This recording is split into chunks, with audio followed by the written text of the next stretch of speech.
আচ্ছা, আমরা একটা বস্তুকে, একটা পাথর খণ্ডকে যদি আকাশের দিকে নিক্ষেপ করি তাহলে কি হয়?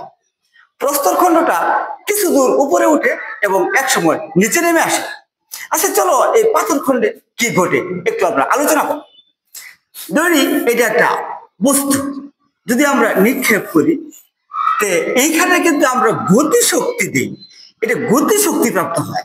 আর এই বস্তুর উপর পৃথিবী কিন্তু তার নিজ দিকে টানে, একে বলে অভিকর্ষ বল।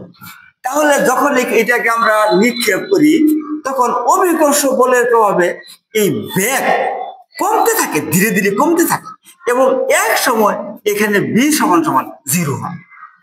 তাহলে এইখানে কিন্তু এর বেগ সর্বোচ্চ। ধীরে ধীরে যখন এখানে আসে তখন বেগ কিছু কমে, আবার যখন এইখানে আসে তখন আরেকটু কমে, আবার এখানে আরেকটু কমে, এক পর্যায়ে এইখানে আসে কিন্তু একদম কমে যায়, অর্থাৎ বেগ একদম শূন্য হয়। তখন কিন্তু অভিকর্ষ বলটা সর্বোচ্চ কাজ করে। এর আগেও কাজ করে কিন্তু ধীরে ধীরে এই গতিকে কমায়, তারপর এইখানে ধীরে ধীরে নিচে নামতে থাকে এরকম, আর বেগ বাড়তে থাকে এবং আবার যখন এই পৃথিবী পৃষ্ঠে ফিরে আসে তখন কিন্তু এর বেগটা সর্বোচ্চ হয়। তাহলে কি ঘটে আমরা যদি ব্যাখ্যা করি, তো বস্তুটি প্রথম ধীরে ধীরে এখানে তার গতি কমতে থাকে, আর এক পর্যায়ে এখানে ধীরে ধীরে তার গতি বাড়তে থাকে। তাহলে এই বস্তুর বেগটা সামগ্রিকভাবে দুইটা ঘটনা ঘটে।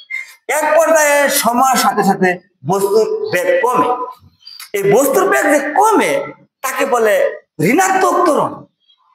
আর এইখানে যে আবার ধীরে ধীরে যে এই বস্তুর বেগটা বাড়তে থাকে তাকে বলে ধনাত্মক ত্বরণ। তাহলে ত্বরণে কি ঘটে? অর্থাৎ ত্বরণে একটা বস্তুর তার বেগের হ্রাস বৃদ্ধি ঘটে। যদি হ্রাস বৃদ্ধি না ঘটে, একটা বস্তু যদি সব সময় 10 মিটার পার সেকেন্ডে যদি যেতে থাকে তাহলে এটা কিন্তু সমবেগ, এখানে কিন্তু ত্বরণ নাই, অর্থাৎ এই বেগ বাড়েও না কমেও না। কিন্তু ত্বরণ হয় যখন বেগ কমতে থাকে অথবা বেগ বাড়তে থাকে। তাহলে ত্বরণের আমরা কি সংজ্ঞাটা দিতে পারি? ত্বরণ হইল সময়ের সাথে সাথে কোন বস্তুর বেগের পরিবর্তনের হারকে ত্বরণ বলে। অর্থাৎ এখানে বেগ বৃদ্ধি পেতে পারে অথবা বেগ হ্রাস পেতে পারে। এইখানে কিন্তু ত্বরণটা ঋণাত্মক আর এইখানে ত্বরণটা কিন্তু ধনাত্মক। ত্বরণের মান এ সমান এক্সিলারেশন, ইংলিশ, তাকে ত্বরণ বলা হয়। আশা করি আমরা ত্বরণটা ব্যাখ্যা করতে পারলাম। ধন্যবাদ।